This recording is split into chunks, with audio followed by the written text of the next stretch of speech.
Handling intrusive questions is not about being clever or mean. It is strictly about retaining control over what you share.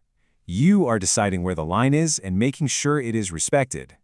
To retain that control, you can rely on 4 core conversational tactics, choosing your response depending on who exactly is crossing the line. The mirror is best used for clueless or nosy people. It sounds something like, "Why do you ask?" By turning the spotlight back, it forces the interrogator to confront their own breach of etiquette without you having to defend yourself. Then there is the deflection. This uses light humor and casual or social settings to show you aren't ready to engage seriously, like simply saying, "I'll tell you when I find out." The boundary is a calm, anger-free response designed specifically for persistent pushers.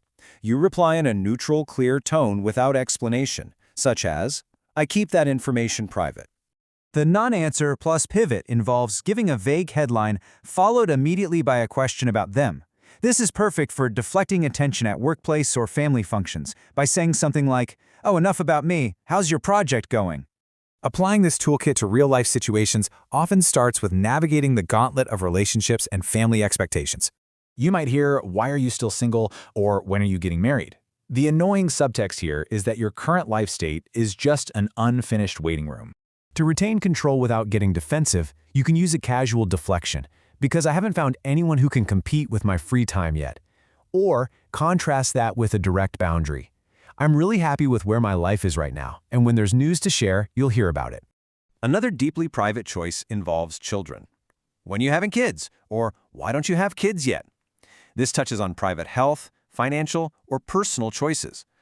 You could use a quick pivot to smoothly change the subject. "We're just taking things one year at a time.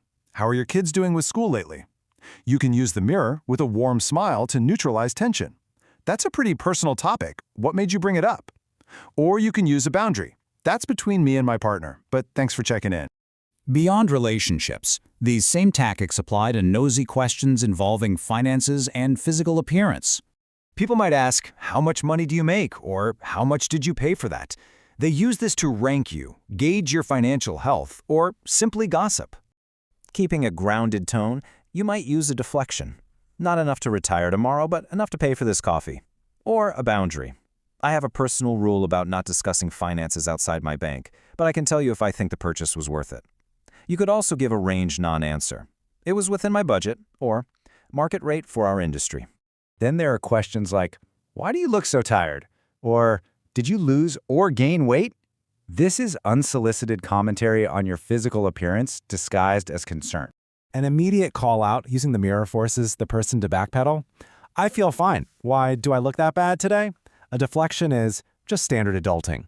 And a direct boundary firmly shuts down weight comments, "My body isn't up for discussion, but I'm feeling good. How have you been?" A different scenario is the question, "Why are you so quiet?"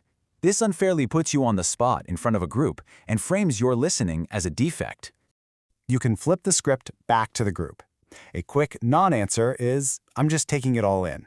A playful deflection is, "I'm waiting for the right moment to make my big entrance." Or use the mirror. "Just listening. Is there something specific you wanted my take on?" All of these different scenarios and tactics are connected by one underlying philosophy, the golden rule. The golden rule is that you owe nobody an explanation for your private life. This single rule is your foundation. When someone asks an intrusive question, they break social etiquette first. Setting a boundary is not a rude escalation. Because they broke etiquette, your boundary is an appropriate course correction to put the conversation back on track. So, as you prepare for your next social event, which tactic will you use to take back control during your next intrusive encounter?